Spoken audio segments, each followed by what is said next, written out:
మాట వాస్తవం కాదా? ఇవాళ అదనంగా మళ్ళీ 2000 ఇండ్లు మంజూరు చేసిన మాట వాస్తవం కాదా ప్రతి నియోజకవర్గానికి?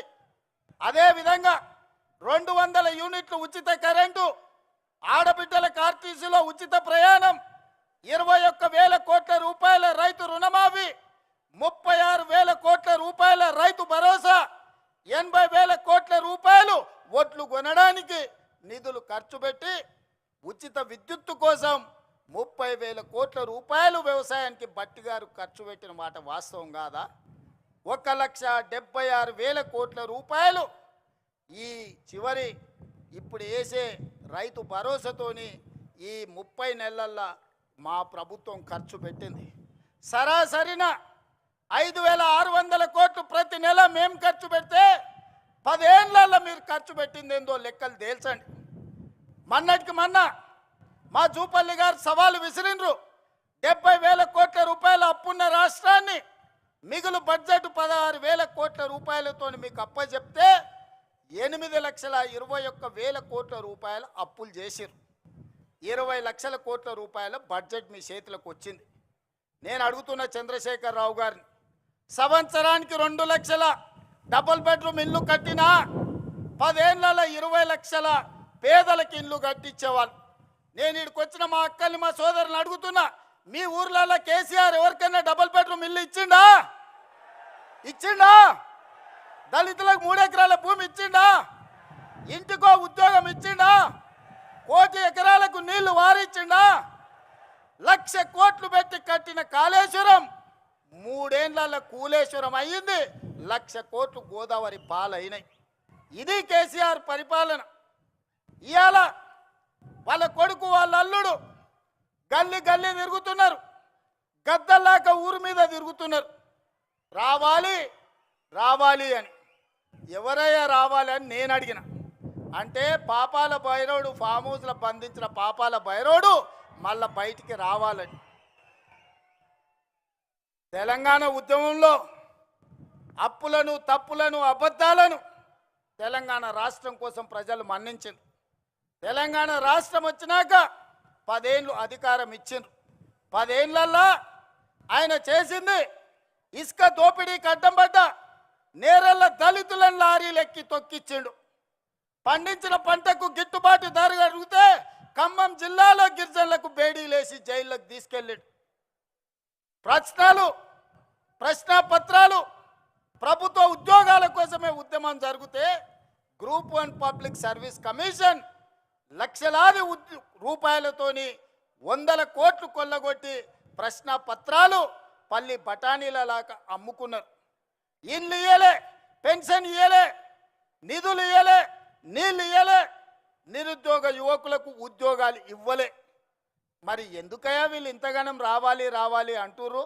ఒక్కసారి మా సోదరులను ఆలోచన చేయమని అడుగుతున్నా. ఎందుకంటే అల్లుని మంత్రి చేసిండు, కొడుకుని మంత్రి చేసిండు, బిడ్డని ఎంపీని చేసిండు, ఓడితే ఎమ్మెల్సీ చేసిండు. ఆయన సుట్టపు సడ్డకుని కొడుకు మందులు అందిస్తాడని రాజ్యసభ చేసిండు. వాళ్ళ చుట్టాలను దయాకర్రావును, వినోదరావును, కృష్ణారావును కావాల్సిన వాళ్ళందరినీ మంత్రులను చేసిండు. ఓడిపోతే ప్రభుత్వ సలహాదారులను చేసిండు. అందుకే వాళ్ళు తాపత్రపడుతురా, గుండెలు బాదుకుంటున్నారు, రావాలి రావాలి మా పాపాల భైరవుడు రావాలి అని. ఆ పాపాల భైరవుడు నీకు టీవీ ఇచ్చిండు చూపించుకోవడానికి, రాసుకోవడానికి పేపర్ ఇచ్చిండు, అబద్ధాలు చెప్పడానికి వినడానికి భజన పరులను ఇచ్చిండు. అందుకోసం వాళ్ళు రావాలంటారు. మరి నేను అడుగుతున్నా, ప్రజాపాలన ఎందుకు పోవాలి? మా యువకులకు నేను సూచన చేస్తున్నా, పెళ్ళికి పోయినా, సావుకు పోయినా, దావత్కు పోయినా, బీర్ షాప్కి పోయినా, బార్ షాప్కి పోయినా, కళ్ళు దుకాణానికి పోయినా, ఏడికి పోయినా చర్చ పెట్టుర్రు. ఈ ప్రజాపాలన పోవాలి ఎందుకు? ఫామ్ హౌస్లో బందీ అయిన పాపాల భైరవుడు రావాలి ఎందుకు అని చర్చ పెట్టుర్రు. ప్రజాపాలన ఎందుకు పోవాలి? రేషన్ కార్డు ఇచ్చినందుకు పోవాలనా? సన్నబియ్యం పెట్టినందుకు పోవాలనా? ఇందిరమ్మ ఇల్లు ఇచ్చినందుకు పోవాలనా? ఉచిత కరెంట్ ఇచ్చినందుకు పోవాలనా? రైతు రుణమాఫీ చేసినందుకు పోవాలనా? రైతు భరోసా చేసినందుకు పోవాలనా? వరి వేస్తే ఉరేసుకున్నట్టే అన్న ఆ దుర్మార్గుడు చెప్తే 2,88,00,000 మెట్రిక్ టన్నుల ఒట్లు పండిస్తే చివరి గింజ వరకు కొని 80,000 కోట్ల రూపాయలు చెల్లించినందుకు ప్రజాపాలన పోవాలనా? డ్రగ్స్ అమ్మేటోళ్ళను, గంజాయి అమ్మేటోళ్ళను బొక్కల పెట్టి మక్కలు ఇరగొట్టినందుకు ప్రజాపాలన పోవాలనా? మీరు వస్తే ఏం చేస్తారే? ఫామ్ హౌస్లలో అమ్మిన గంజాయి డ్రగ్స్ ఇవాళ రైతు బజార్లలో పెట్టి అమ్ముతారా? ఏం చేస్తారు మీరు? ఏం చేయనీకి రావాలి? ఏం అన్యాయం చేసినామని ప్రజాపాలన పోవాలి. ప్రజలు ఎన్నుకున్న ప్రభుత్వం, ప్రజలు కోరుకున్న ప్రభుత్వం, ప్రజలు ఆశీర్వదించిన ప్రభుత్వం, ప్రజల కోసమే పనిచేస్తున్న ప్రభుత్వం పోవాలని ఎందుకంటున్నారా అంటే వాళ్ళ సంపాదన ఆగిపోయింది, వాళ్ళ దోపిడీ ఆగిపోయింది, వాళ్ళ దొంగతనాలు ఆగిపోయినాయి. వాళ్ళతో పాటు దోపిడీ చేసిన అధికారులను నిన్న మొన్న ఒక్కనొక్కరిని చూస్తే 100, 200, 300 కోట్ల రూపాయలు సంపాదించిన వాళ్ళు ఇవాళ ఏసీ బోలకు పట్టుబడుతున్నారు. ఎక్కడదా ఈ సొమ్ము? ప్రజలను దోసుకున్నది కాదా? గజ్వేల్ ఎర్రవల్లిలో 1000 ఎకరాల ఫామ్ హౌస్ ఎక్కడి నుంచి వచ్చింది? నీ తాతలు ముత్తాతలు ఇచ్చిందా? 4 కోట్ల తెలంగాణ ప్రజలని దోసుకున్నదా? నీ కొడుకు జన్వాడల 100 ఎకరాల ఫామ్ హౌస్ వచ్చింది. నీ అల్లుడు హరీష్ రావుకు 50 ఎకరాలు మోయినాబాద్ల ఫామ్ హౌస్ వచ్చింది. నీ బిడ్డ కల్వకుంట్ల కవితకు శంకర్పల్లిల 25 ఎకరాల ఫామ్ హౌస్ వచ్చింది. నీ సడ్డకుని కొడుకు సంతోష్రావు లెక్కలైతే ఇక చెప్పేటట్టనే లేదు. ఎక్కడికి వెళ్ళి వచ్చినాయి 10 ఏళ్ళల్లో? ఎక్కడివి ఆస్తులు? ఏడ సంపాదించారు? ఏం వ్యాపారం చేసిర్రు? ఎక్కడి నుంచి వచ్చిన ఈ సంపద, ఈ వజ్ర వైదూర్యాలు, ఈ బెంజు కార్లు ఎక్కడి నుంచి వచ్చినాయి? తెలంగాణ అప్పుల పాలైంది. రైతులు ఆత్మహత్యలు చేసుకుంటున్నారు. నిరుద్యోగ యువకులకు ఉద్యోగాలు రాలేదు. మా ఆడబిడ్డలు బతుకమ్మ చీరలు ఇస్తే కూడా అందులో కమిషన్లు కొడితే ఆ చీరలు తీసుకుపోయి పొలాల కాడ పిట్టలను బెదిరియనికే కట్టే పరిస్థితి. దుర్మార్గుడా, నీచుడా, బతుకమ్మ చీరలు ఆడబిడ్డలకి ఇచ్చే చీరలు కూడా వదలలేదు నీ దోపిడీకి. అందుకోసం నువ్వు రావాలనా? నువ్వు రాష్ట్రాన్ని 8,21,000 కోట్ల రూపాయల అప్పుల పాలు చేసినావు కదా.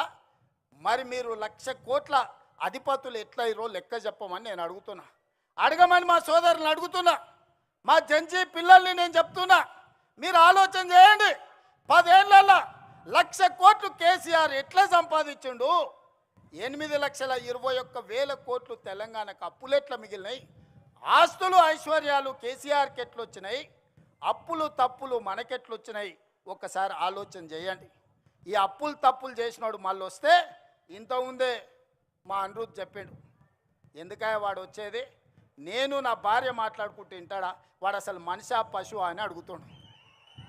మా అమ్మ మా కోడలతోనో లేకపోతే మాతోనే మాట్లాడుకుంటే గాజోలి కూడా వింటాడా అనే గింతకంటే దుర్మార్గుడు ఎవడని ఉంటాడా అని మా ఎమ్మెల్యే అడుగుతున్నాడు. నేను అడగదలుచుకున్నా.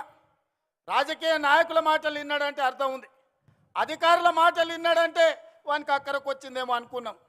ఆడబిడ్డల మాటలు వినేటోడు వాడు అసలు మనిషేనా? ఒక్కసారి ఆలోచన చేయండి. ఒక్కసారి ఆలోచన చేయమని మా అక్కల్ని అడుగుతున్నా. ఇవాళ మా ఇందిరమ్మ చీరలు ఇస్తే పండుగ పూట నాడు చీర పెడితే మా తమ్ముడు సారె పెట్టిండని మా అక్కలందరూ కట్టుకొని ఆశీర్వాదానికి వచ్చారు. మా అక్కల్ని అడుగుతున్నా, మీ ఇంటాయనతో మీరు మాట్లాడుకుంటే ఎవడన్నా మీ ఫోన్ వింటే ఎంత బాధ అవుతుందో ఒక్కసారి ఆలోచన చేయరు. ఇవాళ మన ఫోన్లీననికి రావాలనా?